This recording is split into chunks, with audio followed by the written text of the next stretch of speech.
Before the fires were lit here, I had my fair share of unique performances. Let's just say I was celebrated for my meat in a very different way.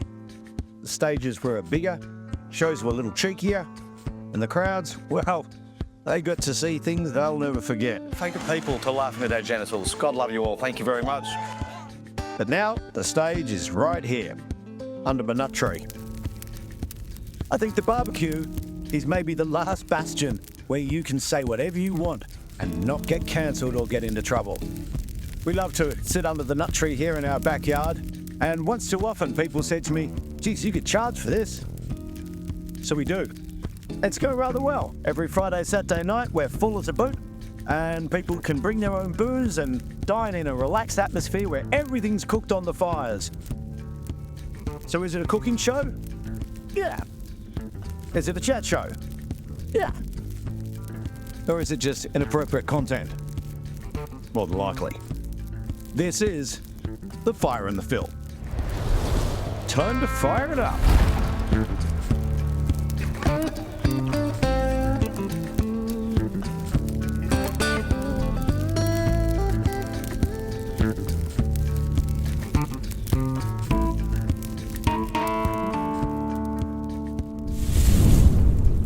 This is Phil Nichol. Hello. Here he is. Here I am. My dear old friend. Hi. Thanks for man. joining us. Thanks for having me. That's a pleasure. It's great to be back here under the nut, actually. I'm going to cook you some lunch. What do you want for lunch? Anything you want. Pork. How about I know a nice tomahawk pork cutlet, but like sort of Cyprus style, Cypriot with all the herbs. Delicious. Maybe some rice with that. Anyway, we're going to cook lasagna. So Great. we're going to start with a little bechamel. Yeah. And then we're going to construct What do you call it. But Phil, you and I have been friends. Well, Bechamel. we really got to know each other in Edinburgh in 2000. Yeah. But I knew of your work back in Melbourne.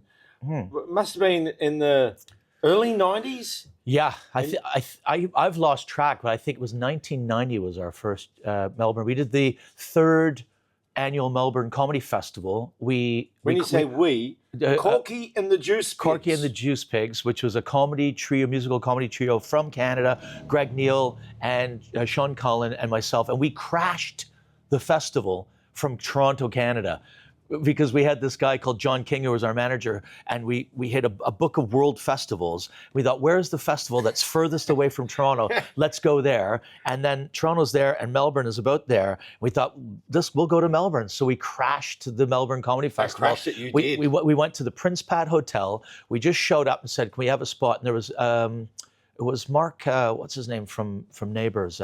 Mark Little. Mark Little was headlining. Joe Mangle. Joe Mangle, was headlining the Prince Pat Hotel, which is where all the alternative comedy was happening at the time. My interpretation of. Remember you used to do the Sydney Harbour Bridge? Yeah, that's right. Did all and it just would go for an hour. Yeah. Sense. And he was hugely popular. Place was sold out, and the Prince guys who owned the Prince Pat somehow knew our the managers of weddings, parties, anything. Knew Andrew Walker, I think it might have been, knew people in Toronto. So they set us up with this gig at the Prince Pat opening for Dave Taranto. That's right. Dave Taranto had us on his radio station, the Triple R radio show, the Cheese Shop. So he had us on the Cheese Shop. We were kind of being taunted as like the Canadian Doug Anthony All-Stars, who were a huge Australian television musical trio. So we went into the Prince Pat. After our first gig, Mark Little came up to us and went, "You guys can close tomorrow. I'm gonna," and he supported us for the rest of the run. Yeah, you don't want to follow the Juice Pigs. And our shows were going on for like an hour and a half, 2 hours. We were just like, and the word went crazy around Melbourne about you guys. He was bringing the crowds in, and we were being this mad because I think the Doug Anthony All-Stars, people had a love-hate relationship with them. Yeah. So there were people polarizing. People were looking for the new. When we came in, they were shaken. Right. They were shaken. I'm talking to you, Paul. We're since friends, but we came in. We waded into that fight, and they actually had us support. We supported the Doug Anthony All-Stars. It's a little bit like the Stones and the Beatles. Yeah. But the Doug Anthony All-Stars had a huge teenage girl following. Because Paul McDermott's like a handsome man. Bit of a dreamboat. Well, they all Tim were. was even more handsome. Yeah, they all were. Yeah. Yeah. Well, they all are. But they had us open for them at the Greek Theatre, and we ripped that gig. Yeah. They were shaking in the boots. Right, now, Phil, we're going to get this on Yeah. because we can't start constructing our lasagna until we get our bechamel. So Okay, I'm just nice. going to do this. I've got some butter. Yep. I've got some flour. Nice. We're just going to whisk that up. And we're going to make like a row. Like a roux. Roux? You call it roux? Roux. Roux is roux, right? Roux. Roux your boat? Roux. That's like when Fonzie can't say he was wrong. He goes, I was roux. I'm sorry, Richie, I was roux. How good is Henry Winkler? Oh, my Come God. on. Still going. Still. Did you know that was supposed to be John Travolta originally? John Travolta was supposed to be the part of Fonzie, but he got cast in a thing with Gabe Kaplan called Welcome Back, Kotter, and took that role. And so Henry Winkler was given the part of Fonzie, and Happy Days was way more successful. Well, yeah. But you could argue that John Travolta's done all right. He done all right. Yeah, thank you. And Welcome Back, Kotter was pretty big in it. It was hilarious. Yeah. It's funny, but I think Fonzie is like one of these. I had a bike. My brother was a mechanic and he used to take bikes and get the bike frames and stuff. And he got me a bike with little salt. With white. He had white. What do you call them? Tires on the outside. What do they call them? Gutter hunters. Yeah. And he had these big roll bars on it, and it was pink. The bike. And it was like a break back bike. It was no gears on it. And I loved this bike as a little kid. And it had these big mag wheels on it. My brother made the bike, and he wrote on it, the Fonz. The bike was called the Fonz. The Fonz? Yeah. I had a bike called the Fonz, pink bike called the Fonz. And Bruce Lalonde, who was our school bully, put nails through the wheels of my white wall tires because he was so jealous of my bike, the Fonz. Had big you know when you could get big handlebars? My brother Go on Facebook and find that bastard. Well, no, Let's start tormenting him. We had it out I'm later a big in one, life. folks, We had so it out. cold. Bruce Lalonde typically stopped growing when everyone else kept growing. And when I bumped into him in high school years later, he was about the same size as me. And I'm only a little guy. I was only ever been a little guy, but I'd been taking wrestling. My dad had got me involved in high school wrestling. I was pretty good. Went to the provincials. Anyway, Bruce Lalonde got shoved up against the locker, and we became friends. So there you go. Thanks. Hi, Bruce. I still don't like you. I don't like him either. Put nails through my white wall tires. My brother was pissed. My brother was like 5 years older than me. Someone's going to push you down the stairs one day, Bruce, and you're going to think, yeah, I know. Yeah, right. Anyway. Right, I'm going to get this back on the heat. I'm going to put a look at that. little bit more of this in. Oh, that's nice. That's going to cook getting down. all that? In fact, all that. And I'm going to, because people say there's a cheese sauce, a bechamel. Yeah. So it's going to have some cheese in it. Oh, So I've got okay. some lovely parmesan. Is it we'll Nora put put cheese in it?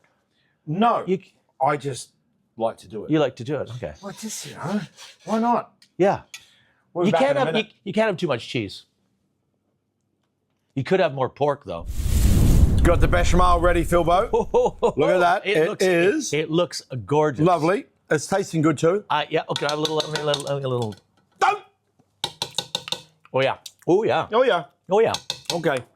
Now, so we're going to start building the lasagna. Okay. Let's talk. So that's how we first met. Yeah. With Corking the Juice Pigs. Yes. But then you went on. Yeah. You did the Paul McCartney. You broke loose of the band. Yeah. Well, the band did 10 years. We ran its course. You know. Yep. We had been working around the world from out of Toronto. We were working in the States. We were with the same agents as like people like Adam Sandler, Jim Carrey. Same agents. Right. We were on development deals with Disney. We appeared on Mad Television on Fox. Did about a season and a half on that. And then with all these things, three young guys with a lot of money, too much money, it kind of all fell apart. But it was 10 years, so it was. I think that's a pretty common. That's good. That's a common run for people. So it just we had a really good run at. So I moved back to Britain because I grew up in Canada, but my family are Scottish. And I was born in Scotland, so you had the passport? Yeah. Great. Brexit. I've just made a small layer of meat on the bottom there, just so it doesn't stick. Then I'm going to put a layer Okay. of lasagna. Yeah, nice. I'll just talk to people through it. Yeah, while I'm okay. doing it. So I moved to Britain, but I was luckily because I'm a, charmed person. I was able to come back to Australia, and we kind of started. and you are married an Australian. I did. I was married in Albert Park in Australia. Was that a green card thing? No, not at all. In fact, Come on, she be got honest. her Canadian passport. I didn't get my Australian one. Yeah, but no, that was while we were married in Albert Park, where the Formula One was. Right. In a Greek restaurant. There was it wasn't your average wedding. I bet. And it happened really quickly, and it was very romantic. When I met her in Australia, we got together after about 6 weeks. We were living together, Right. and after 12 weeks, we were engaged, and we were married within the year. And that didn't work out either. Maybe it's me. I think it probably is. I think it probably is. I don't think my present partner is going to enjoy watching this show. Oh, but you've grown up. I have grown up. I can't believe the idea of marrying at that age. What were you, like early 20s? Early 20s, yeah. I mean, it's just stupid. I mean, there's something about this is true, and you probably know this. There's a phrase in New Zealand and Australia: "Don't fly for a guy." Do you know that phrase? Because what happens is that British guys generally, or Canadian guys, will go to Australia on like a gap year, and because of the different smells, Australia is so amazingly different than Canada. The smells and the sound and the food and the culture, that people fall in love because they're just caught up in the romance of it, and then they bring their partner back to where they live and realize they've actually got a life and a history, and it very rarely works out. And I think that we were kind of victim to that. Yeah. That looks amazing, by the way. It's going to be delicious, Phil. So yeah, I'm just got that bechamel on top of the bolognese. Yep. But here's a little tip for anyone doing a gap year: is just try not to fall in love in that gap year. Don't Don't fall in love in the gap year. No. It very rarely works out. I'm not saying it doesn't, but Fly loose. yeah. And You then have as much chance of being on Love Island. Making out. I would love to see like a geriatric version. What are we? We're not boomers. No, we're old age pensioners. We're X Generation X. Oh, yeah. So let's call it X Island. X Island. Yeah, just lots of grumpy old bastards trying to get laid. Yeah, with women Sorry, who kids. are old enough to know better and don't care. Yeah. Okay. I'd Right. watch that. Another layer of lasagna. Okay. Oh, is that called lasagna? Is that called? That's lasagna? the lasagna. That's the lasagna part of it. Okay. Yeah. Do you know the history of lasagna, Phil? Yeah, I think it's from like maybe the 13th century, 1282. I think lasagna was Such a pretty. That's the first written memory they have of it. Yeah. It's from a poem, an Italian poem, where the guy says, I think he says, drink the wine and bring the food, something blah, blah, blah, gnocchi and lasagna. So that's, I just read that. Google's a wonderful thing. No, I'm a lasagna expert. So I got to take lasagna rather seriously because Okay. my wife is half Italian, as you know. Oh, yes, yeah. Her Right. people are from Florence. Yeah, right. And oh my God, like if I veer off their recipe at all, they just like. I did blood. notice in the bolognese you have carrots, which is a very Italian. That's a very Italian thing. That's pure. So it's carrots, proper celery, bolognese. Yeah. garlic. Yeah. I was surprised. use I was onion. surprised when I saw that the first time, actually. Yeah, Yeah, but what does the carrot brings a sort of sweetness to it? it does when you cook it through. Yep, Yeah. it certainly does. Right, we're going to do one more layer. Also, dog-friendly carrots. Do your dogs eat carrots? Dog-friendly. Aren't they dog-friendly? Anyone? I don't know. Carrots. Dogs eat carrots. Okay, my dogs eat everything. Yeah, they're Labradors. Like you watch, she'll be back down with another pear in her mouth. She's constantly jumping into the tree to grab a fresh pear. Yeah, so when did we actually meet then? So Edinburgh 2000, we launched our show up there. Oh, yeah. And what show were you doing? Okay, so we must say the Edinburgh Festival, the greatest marketplace in the world, the biggest festival in the world for It's phenomenal. a bit of foolish behaviour. And you've done it how many times? Well, I've lost track now. I've written 23 shows. So And A whole new hour, a fresh hour. Yeah. Phil did it 23 years, pretty much in a times. row. Yeah, I took the year 2000 off. Don't know what I did that year. I can't remember now. And then I've taken one other year off since then. I, on the other hand, and then the lockdowns. Did one show Yes. about 13 times. Yeah, you did. you did. But that was a hugely successable show. I'm sure you've talked about it on here before. And, if it ain't broke, don't fix it. The wonderful thing about that is I never actually saw your show. I knew Simon for years before I actually saw the show. And then he asked me to be the support act for one. Where was that? Somewhere in the UK, wasn't it? I think it was on the West End. At the Whitehall? Something like that? Yeah. Something like that. So I'd never actually seen the penis, the peni. The Peni. Yeah. Why wasn't it called Puppy to the Peni? We're not that clever. Simple. Simple. Not that Keep clever. it simple. Right. Yeah. I've lost my... Where's my spoon? For the, No. No. What spoon? how was I doing that? Were you doing it with that? I don't know. Looks like I'm going to. Oh, I think you were. Okay. And so when I really thought, we're kindred spirits, is where you... there's my spoon. I found it. Found it. There, you did a show called The Naked Racist. I did, yes. Which was... It's 20 years ago. A masterpiece. Thank you very and you much. won the Perrier Award, which is the big award. Yeah. Well, the Perrier Award's been going for years. I think the first people that won are like, no, I was going to say Joanna Lumley. It's not. It's, I can't remember the actress's name. She was in the this is called old man brain. But yeah, the Perrier Award's been going for many, many years and has had many Dawn winners. French? Dawn French, it's something like that. It's going back to that era. And but Frank Skinner's won it and Lee Evans has won it and stuff like that. So, and I remember the morning where I was doing a radio interview at the BBC when I'd won it, and they put you on, they let you hear the radio show like I'm doing it remotely on my phone. So and the person announcing is going, the Edinburgh Comedy Award, and known as the Perrier, has been won. They started naming all these people, and that's when it sunk in. I thought, oh wow, wow! I actually was more taken aback from when I actually won it to that going, I can't believe that I'm in that group with those people. It just seemed really, really phenomenal, humbling.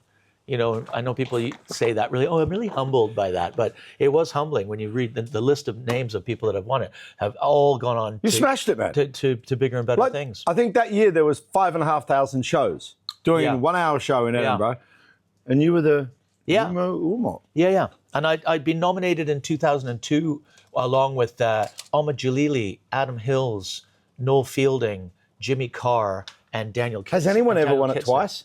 You can't win it twice. You can't, that's it. No, but you can be nominated like 4 times. I think James Acaster might have been one of those people that was nominated 4 times and never won it. Right. But he's one of the best. Yeah.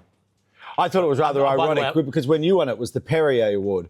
And it's like, if there was, there wasn't a comedian that didn't drink. Yeah, that's right. Well, that was in 2002, but in 2006 they changed it because the Royal Bank of Scotland had taken over the sponsorship, and it made the If.Comedy Award, and they called it the Iffy, which I thought was a terrible name. Terrible name. Yeah, another terrible name. It is the Edinburgh. Comedy Award. Yeah. This is double cream, Phil. Yeah. This is one thing the Italians taught me. I shouldn't be telling you this because the Italians will be furious. Why? Because people start making lasagna as good as them, and they're like, But I think people go putting cream on top of your lasagnas, and you put more. Oh, you watch it, it rocks. Is it rock? Oh, it's amazing. So I'm going to put a little bit more of this. Just a lot of the Italians will just do 2 levels. Yeah. I do a little bit more because I like a little bit of crunch on top. Okay. Because I'll show you what I'm going to do. They also don't do what I'm going to do, which is put some cheese on the top. Put cheese on top. Yeah. Yeah. So I'm going to go cheese a on top little bit more of the bechamel. Yeah. Bechamel. Bechamel. Thank you. Another favourite show of mine that you did. My PA off screen is giving me tips. Thank you. Thanks, Rod. Righty. The Naked Racist. The Naked Racist. No. Hero Worship. Hero Worship. Tell us a little bit about Hero, because I got a good story for this one. Well, Hero Worship was the show I did the year after. It was a true story about a Japanese guy. I just call him a young man. Had come to London and he met me at a gig, and he came up to me after the gig. He didn't speak any English or very little English. And he came up to me, it was at a gig at the 100 Club, and he was going, okay, London town, rock and roll, right in the front row. And so as a stand-up comedian, I thought it was funny to get him on stage. And I got him on stage and started pretending to be Japanese with him. And he was taking photos of everything. And it was just, I thought it was funny. And when he came, they brought him backstage to the dressing room. He was weeping, he was crying. And I felt really bad. I thought maybe I'd hurt his feelings. So I was going, I'm really sorry. I didn't mean to upset you. He's going, no, London, Hiro. And he was in broken English. I couldn't understand. He was talking about Ronnie Wood from the Rolling Stones. Ronnie Wood, 100 Club, Ronnie Wood, the Rolling Stones. So I was going, oh yeah, the Rolling Stones have played the 100 Club. Yeah. And I had to go off to do another gig. I'm like, look, I've got to go and do another gig. But I'll give you my phone number. And if I hate the idea of someone being stuck in a foreign country, so call me. And Carry on, I'm going to put this in the oven. So I went home that night, having done another gig, forgetting about it. And my flatmates have both been to Japan and said, if you give someone your phone number in Japan, it's rude for them not to call it. And it's sort of like, it's a cultural trait. If you give someone your number, so he's definitely going to call. So I had a friend of mine at theater school called Pete Kisaka, who was both Japanese and spoke English. And I called Pete and said, what should I do? And Pete gave me phonetically a message in Japanese to put on the answer phone that said, you can come and stay with me if you want. So he moved in, and it was going to be for 2 nights. And 6 weeks later, he was still there, and we couldn't get rid of him. And he was a pot smoking. But he picked up my guitars and he would play Rolling Stones songs. He'd sing them phonetically. Goodbye, Ruby Tuesday. And I'd be like, Hero. And he'd be like, huh? Like, do you know what you're saying? Is no. I was like, wait, it's the Rolling Stones. He goes, oh, Rolling Stones. Goodbye, Ronnie Wood, yeah. And I was going, do you know what the songs you're singing? He knew them all. Here comes your 19th nervous breakdown. I was going, but you don't know what you're saying. Oh, yeah, Ronnie Wood. So this guy just drove us insane. But at the same time, I was of a character where I thought it was amusing. The more he was driving my friends insane, the funnier I was finding it. Coffee garlic. So I kept the guy around. But my girlfriend left me. It's like a comedy of errors, basically. He'd come to all my gigs and force the audience to give me standing ovations. This guy was in love with me. And he called me and Phil Nichol and his fucking friends. London, yeah. But when we finally, I was convinced by my friends that I had to make him leave. Rosemary? I took him, we went up to Richmond, where Mick Jagger's old house is. To try and find Ronnie Wood, because they've got a studio behind the pub, the Rolling Stones. I researched it. I thought, well, if we go and sit in the pub, we went and sat in the pub. We waited for the Rolling Stones to come in. They didn't come in, obviously. Black salt. But they do drink in that pub. He was taking photos of everything, right? It's just, and on the way back from it, he broke down in tears, and he told me, using a Japanese English dictionary and his broken English, that he had been in a Rolling Stones cover band in Japan, playing the part of Ronnie Wood, and that the guy that was either playing Mick Jagger or Keith Richards in his Japanese band had committed suicide, and he'd gone off the deep end. And his father, who was a barber, who I also have spoken to since then, thought that he was that he was going crazy. So he was smoking pot, which is really weird in Japan, and watching a lot of Japanese pornography, which isn't weird in Japan. But they put him in a hospital. And loony bin. When they let him out of the hospital, the government had given him money because they had put him in there kind of illegally to go and to travel, and he'd come to London to try and find Mick Jagger and Ronnie Wood, who he claimed he had met in Cypriot, that he had sold them weed, pot, marijuana, when they played in Cypriot. But none of us believed him because we just thought he was... Government should do more of that, just with the mentally ill. Just give them some money and a plane ticket. Well, no, I think that's how the Japanese dealt with their mental health issue. They don't want them on the streets, so they just give them plane tickets and they send them to another country. That's what they did with him. And he had all this money. He had loads of money. He had in traveler's checks. So he's telling everyone these stories that he knows Ronnie Wood, that he knows the Rolling Stones, and we're going, yeah, sure you do. Yeah, goodbye. I just thought it was like a wind-up, a joke, or someone that's a little bit mentally unstable. And then, so he got on the plane, and I remember waving goodbye to him as he walked along, like through the glass. He was like, and I just thought, oh no, this is terrible. I'm making this guy go back to like his crazy dad, and I felt really bad. So bad you made a 1 hour show out of it. I wrote a show about it, and I had a band that played all Rolling Stones songs. So all the chapter beginnings and endings were all Rolling Stones songs that have to do. And when about a month after he got home, he started sending me gifts. And I think this is another cultural thing that Japanese people, when you do something good for them out of the goodness of your heart, don't ask for anything, they send you gifts. And it's been known for Japanese families to send your children to college if you've looked after them. So I started getting these big boxes. We were comedians, so we were staying up all night a lot of the time. No. At 9 o'clock in the morning, this delivery, express delivery guy pulled up with these 2 huge boxes and a guitar case, and we brought it inside, and I thought, oh no, he's moving back. It looked like all of this personal belongings.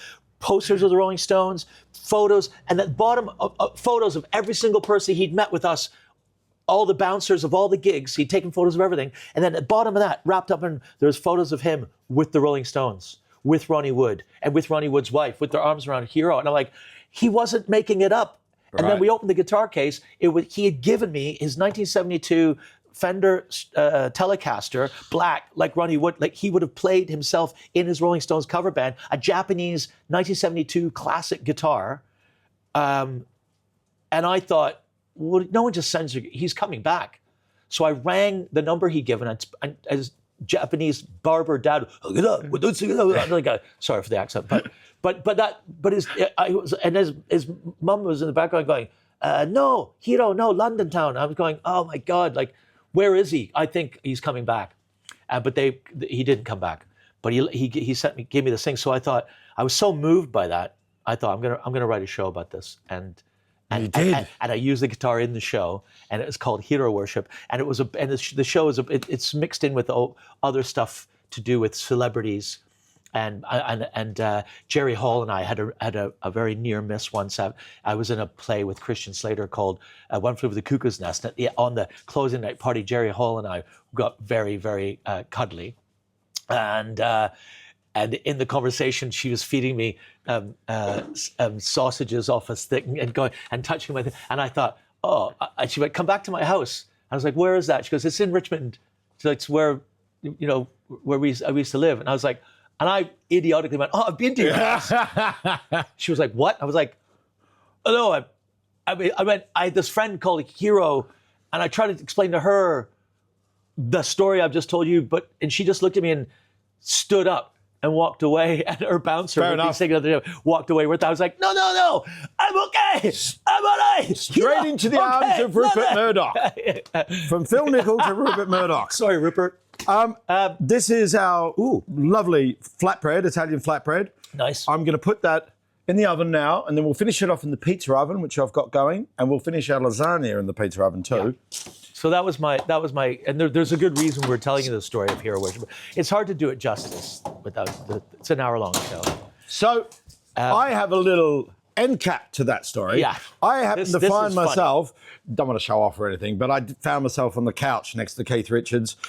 His son Marlon's a good friend of mine, so we've had the good fortune to hang out with Keith on many occasions. And I was sitting on the couch, and I thought I'd recount this story to Keith, just to let him know how humorous it was. Well, you were trying to tell him the story because you thought I wanted to release the thing, but I couldn't get the rights because Alan Klein owns the rights to the Rolling Stones music, so I couldn't release it as the show as a piece because I was using the music illegally.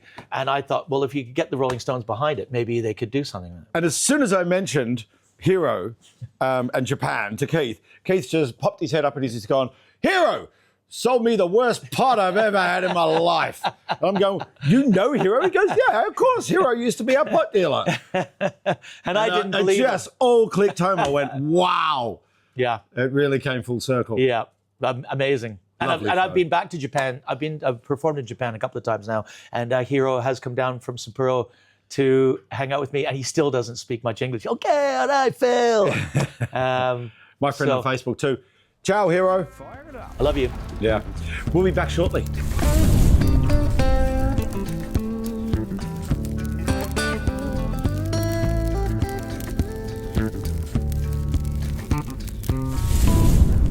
Oh, look at that. That is, oh, wow. And That's perfect. flatbread, I am so hungry, man. no pork, but it's going to be delicious. I don't need the pork. Phil, you're about to hit the road on tour. I am. My tour starts in October, and it goes all throughout the year. 26 dates, taking me everywhere. Hastings. I don't know if you're out here. Closest I get to is Bristol, or on March 25th or March 24th. I'm in. Oh, we're global. I'm in Pontardawe in Swansea. Yeah. All right. Well, Yeah. let's dine and make maybe a little song for the people. Hello. Guitar. License to kick ass. Thanks, Phil. Thank you. Enjoy. Thanks, Under the Night. And good luck with your lasagna. Lasagna, I love your lasagna. La la la la la la la la la lasagna. Under the You Nut. have your guitar. Under the Nut, I which do. In comedy circles, it's known a license to kick ass. Oh yeah. That's good. I'm gonna put my foot up here. Yeah. A favourite of mine Yeah. is that sweet little song. I think Jack Black covered it, didn't he? No, they didn't. That's one of there's early on in the days of the internet. They had I think it was LimeWire and all those independent. There was a company called Virus Records would put out things online on MP3, and they mislabeled this song as a Tenacious D song, and they've never actually played it. And then we predate Tenacious D by about 5 years, and we performed the song on Mad TV, which So this was the Corky Juice Mix? This is the Corky Juice Mix song, yeah. This is... We wrote this in Australia actually. It was 45 degrees outside. We were in a hotel room and watching a TV program on SBS about Eskimos, and we didn't call them Eskimos in Canada because it's a rude word. They called the Inuit. So we wrote this song thinking it was funny. Well, let's hear it. I'm the only gay Eskimo. I'm the only one I know. I'm the only gay Eskimo in my tribe. Well, I go out seal hunting with my best friend Tarka, but all I want to do is get into his parka. I'm the only gay Eskimo in my tribe. Oh, I stay awake and watch the northern lights, but I'd rather be inside schnuck, knuck, knucks, whale skin tights. I'm the only gay Eskimo in my tribe. And the seals, they sing now.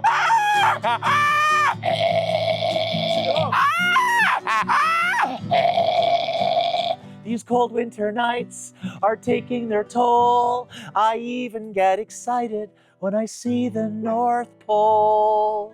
See the North Pole. Oh, Santa. I'm the only gay Eskimo. I'm the only one I know. I'm the only gay Eskimo in my tribe. Everyone, let's all sing it together. Here we go. Ready? I'm the only gay Eskimo. I'm the only one I know. I'm the only gay Eskimo in my tribe. Phil Nichol, ladies and gentlemen. Corky and the Juice Pigs. Thank you, thank you. Thanks for the lasagna. Wasn't it great? How good was it? Come on.